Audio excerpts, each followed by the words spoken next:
बिस्मिल्लाहिर्रहमानिर्रहीम। अस्सलाम वालेकुम। मैं अमेरिका से अरशद सीना। भी कुछ देर पहले मैं यहाँ एक मस्जिद में था। वहाँ इमाम साहब एक ख़ूबसूरत मौजू के ऊपर बात कर रहे थे। वो कहने लगे कि हमने यहाँ अपने लिए एक मस्जिद तो बना ली है, लेकिन हमें चाहिए कि अपने बच्चों के लिए एक इस्लामिक इदारा बनाएं, जिसमें हम अपने बच्चों को कम अज़ कम इस्लाम की बुनियादी तालीम दे सकें, उनकी तरबियत कर सकें। क्योंकि वो कहने लगे कि इस मस्जिद में एक अफ्रीकन नमाज के लिए आता है, उसकी बेटी अभी 18 साल की नहीं हुई, लेकिन 3 बार अपने वालिदैन के ख़िलाफ़ पुलिस कंप्लेन कर चुकी है। वो कहने लगे कि वो अफ्रीकन मेरे पास आया और मुझे कहने लगा कि मेरे घर आइए, मेरी बेटी को समझाइए कि इस्लाम में वालिदैन का क्या एहतराम होता है।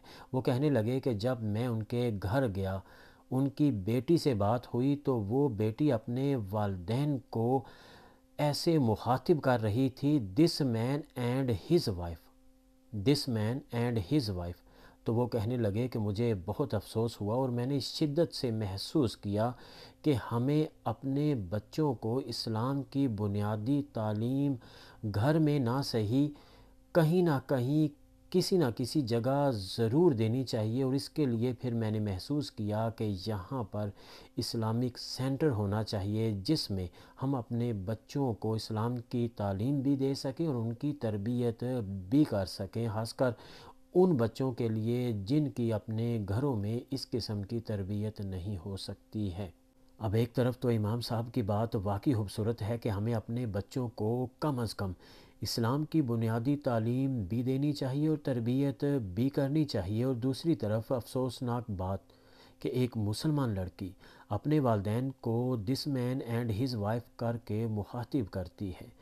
खुदा ताला हमें हदायत दे, खुदा ताला हमें और हमारे बच्चों को बुज़ुर्गों का एहतराम करने की और इस्लाम की कम अज़ कम बुनियादी तालीम को समझने की तौफ़ीक दे, क्योंकि ये रिश्तों का एहतराम ही तो है जो हमें खूबसूरत बनाता है।